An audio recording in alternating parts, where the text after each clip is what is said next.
Not for the first time in my life, as we're gaming dad and video reviewer is so busy that I don't have the time to film the intro and conclusions of my video at home. I have to do it on my way to daycare to pick up my girls. But in any case, here I am telling you today about Whack and Slaughter.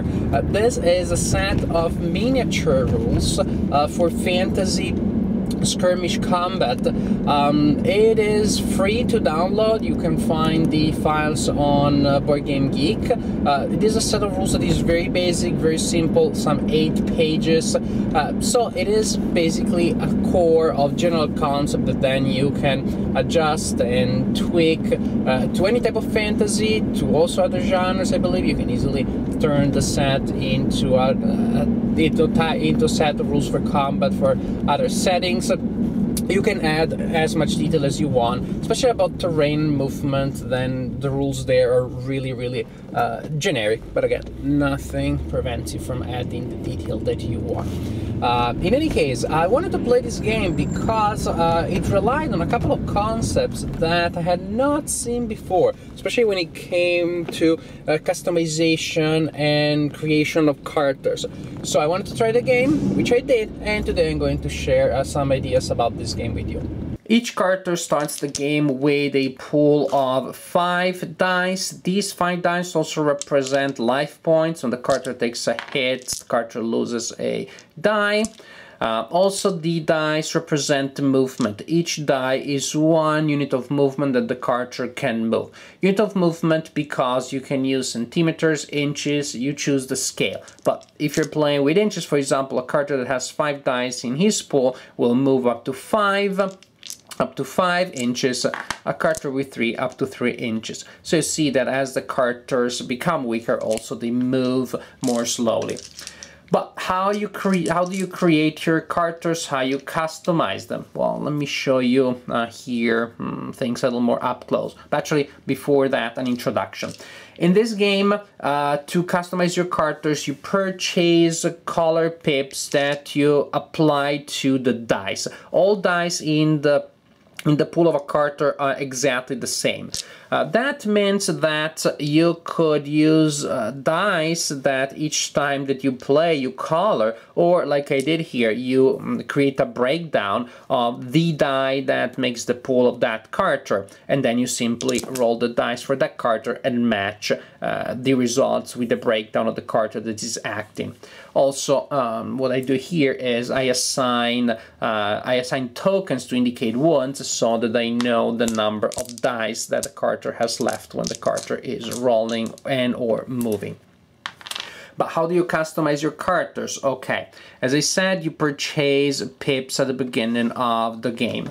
You have gray pips that indicate defense and cost 1 point. You have melee attacks, red pips, 2 points each. Range attacks, yellow pips, 3 points each. And then spells, these are blue pips and they cost 4 points each. Very expensive. Each character also receives a free green pip that doesn't cost anything, but you only have 1, and it is used to activate special skills. You have 20 points that you can spend to customize your character, to apply pips to the dice. And the rule that you have to follow is that a face cannot have pips all of one color. Now, when a character activates during a turn, the character moves and then can attack or cast a spell, or the character can attack or cast a spell and then move. But when you are trying to do things and you roll dice is when things become really interesting. To attack, pretty simple. You need to be adjacent to an opponent to attack with melee. You roll the number of dice that the character has, and then you match the result with your breakdown. You use the single die that shows the highest number of the type of pips that you are using. I'm attacking with melee using red pips. In this case, my highest number is 5. So I have 2 red pips. Other modifiers may apply, but the number of pips for melee plus modifiers is your attack. In this case, suppose there are no modifiers, I have an attack of 2 that I am rolling against, say, the enemy fighter with a sword. When I'm attacking with melee, the opponent rolls the number of dice that the opponent owns, and this time matches the uses the single face that has the highest number of defense pips. In this case we have 6, it has a 2, 4 actually has a 3, so this would be a defense of 3. If the defense is equal to or higher than the attack, nothing happens, the attack was a miss.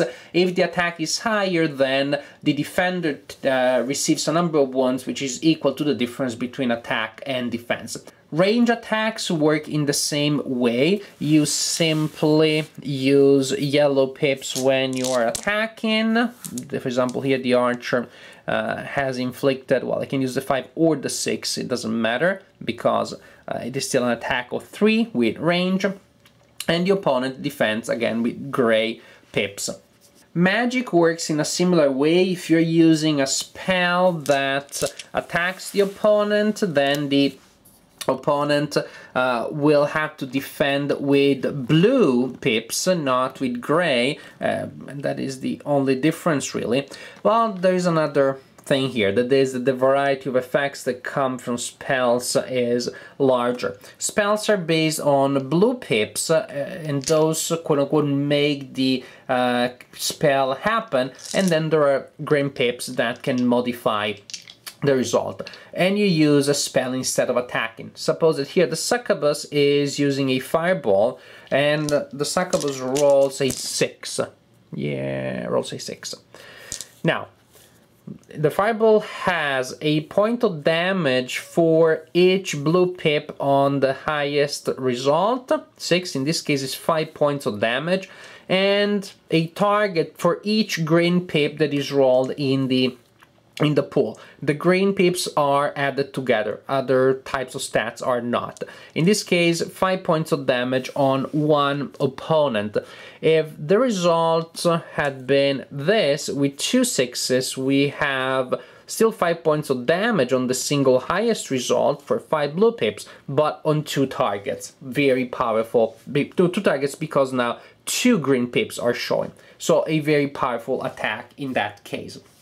At the beginning of the game, after you assign your pips, you also purchase abilities. If your character has uses only one type of pip, ignoring the green one, then you can purchase or you receive 3 abilities for that character. In this case, the succubus only has blue pips, then can choose 3 abilities, and the succubus specializes in magic, so chooses 3 spells.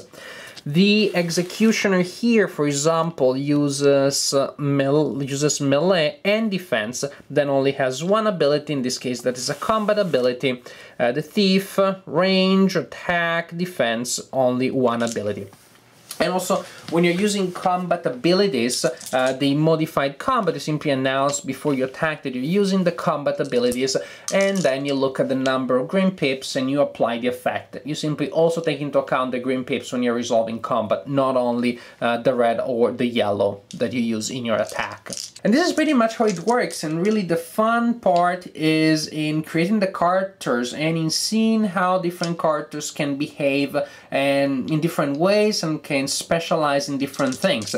If you have a powerful magician that has 3 spells, then the magician really cannot do anything else. The biggest letdown here is that the character has no defense whatsoever, because if you have blue and gray, then only 1 spell.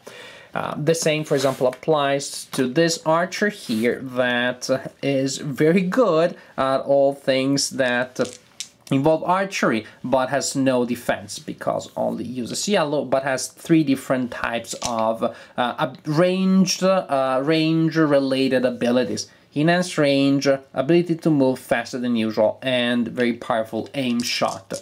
Or you may have characters like the Executioner, who have melee results only on 2 faces of their dice, but 4 on each. That means that if a 5 or a 6 is rolled, the Executioner inflicts 4 points of damage, well, 4 points of attack on the opponent.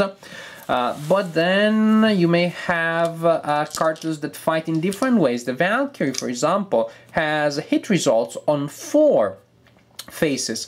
Unless you roll really poorly, it is likely that she will inflict at least a point of damage on the opponent, but that's the point. She hits more often, or she has better chances of hitting, but she only inflicts up to 2 points of damage. Those can be modified by effects, but this is the general idea. The game is extremely simple, extremely linear, and very intuitive. Once you know what your characters can do, then the action is very smooth. It may take you a while to create the characters, but after a couple of times that you play, you may have your preset characters, the archer that specializes in this and that, the magician with a certain book of spells, and then you can just combine them and recycle them game after game. Overall, not a big burden. And true, a lot goes into the customization of the characters, but then when the game starts, it is not autopilot. It's not, the characters don't take over your decisions. You still have to make many. You have to choose which spells to use. You have to decide when to use a skill. You may have a skill that allows you to launch multiple melee attacks, each of which though is weaker than if you launch a single one. Then you have to choose which attack you want to use, and of course then you have the 3-dimensional action of miniature gaming on top of that. In any case, the battles that they played were extremely rewarding, with a lot of action, a lot of interaction among characters, a lot of different skills that came into play, and different ways in which the characters were interacting with one another. The archer that was extremely deadly when able to take an aimed shot at an opponent, but also completely defenseless if somebody got closer to her. Then she needed to find a position where she could fire the opponents. Opponents trying to run, exploiting cover, and to get close to her. Wizards healing people at the last second, bringing them back from apparent death.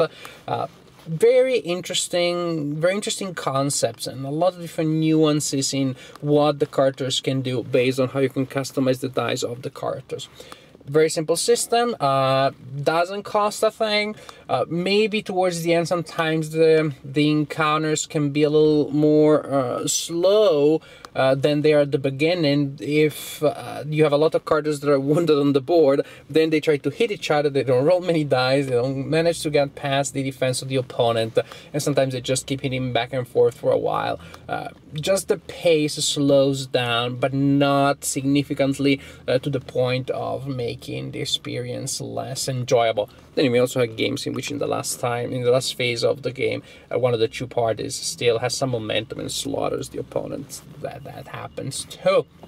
In any case, I enjoyed this. I enjoyed this set of rules very much for what it is, which is something you get online for free, a system of customization of characters around which you can create your own scenarios, your own heroes, and also your own extra rules about, say, terrain and movement and things that the original set of rules pretty much leaves to your imagination.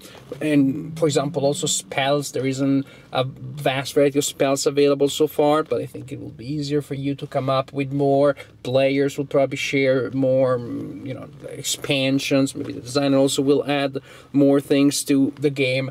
It is a game, it feels like a game in progress, almost like an idea for a game. And for that, for what it is, an idea around which you can create your own fantasy miniature game, to make this a good idea, is one that I recommend, because it doesn't cost a thing, easy to set on the table, easy to play, and what's more important than anything else, fun. Battles I play with this system are fun, and I will play more in the future. Definitely a system that I enjoyed.